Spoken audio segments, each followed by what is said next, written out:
Well, I'll be joined in my special debate tonight with by the Union Law Minister Salman Khurshid and also left MP Brinda Karat. But let me go across first an interview I recorded just a short while ago with Mr. Yashwant Sinha, former Finance Minister, who led that debate in Parliament today. Mr. Sinha, thank you so much for joining me. And of course, a pleasant surprise today as we watched an articulate, intelligent debate when so often we've become used to watching adjournment after adjournment. Is that the worry that in Parliament so often real issues are ignored? Was today a pleasant exception, and will we see this continue in Parliament?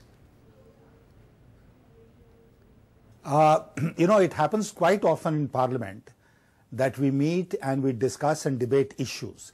And they are all issues of very great importance. They are all issues of public interest. Often they don't catch the imagination of the media, but I am glad that today we were able to debate the very important issue of price rise after 2 days of stalling of Parliament. And let me say that BJP was very keen that the Houses of Parliament should function, and therefore you would have noticed that in Lok Sabha we adjourned because of the death of Sri Bhajan Lal ji on the first day, but on the second day we sat in our seats. We did not disrupt Lok Sabha. Today, the government reached out to us and we were happy to reach an understanding with them. And I am very happy that we have started debating this very important issue of price rise. Right. And I have come back home at 7:30 from Parliament today. The debate was still going on. And there will be a reply by the Finance Minister tomorrow. So we have got off, I think, to a very, very fruitful discussion in Parliament. Right. And I hope this is how it will continue. Yes, of course. So from a stormy monsoon session, as the media calls it, hopefully it will be a calm monsoon session. But an important point, sir, which you raised today in Parliament as well. The worry over growth, how it's seen, and the perception you said that industrialists are leaving, Indian industrialists are investing abroad. As we look at the season of scams, as we see the opposition put the government literally on the mat, and a key, of course, when the issues of corruption. But is there a larger worry? Are issues of governance being ignored both by the government and by the opposition? Well, as far as governance issues are concerned, it is for the government of the day to govern. If there are scams, then the media, the civil society, the opposition will raise those issues. That's quite natural, and nobody should be disturbed, perturbed, because those issues are being brought into public domain.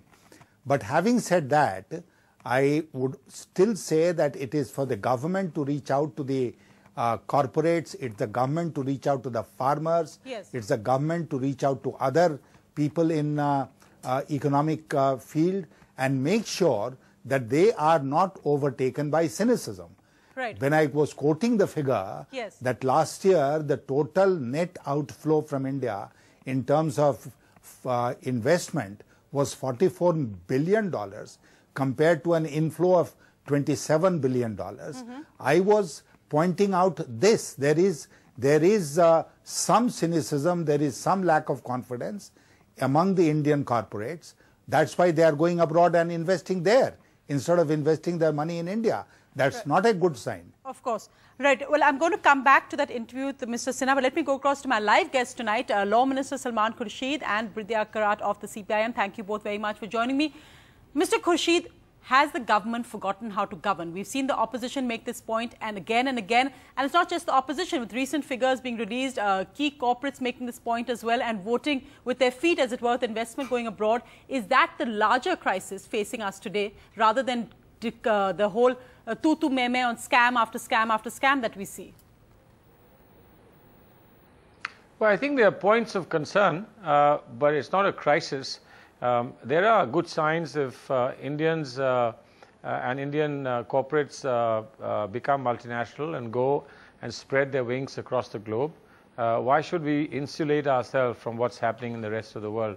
But of course, the balance of what comes in and what goes out is something that we have to watch carefully.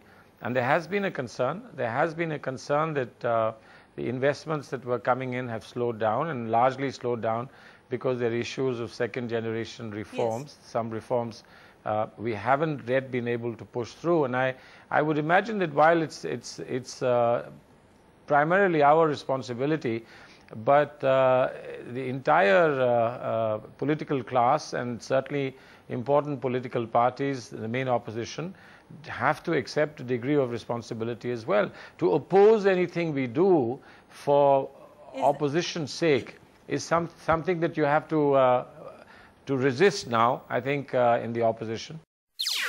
NDTV's cricket app, Android and iPhone. Fastest scorecard, special analysis, and much more. Download free. ndtv.com/apps.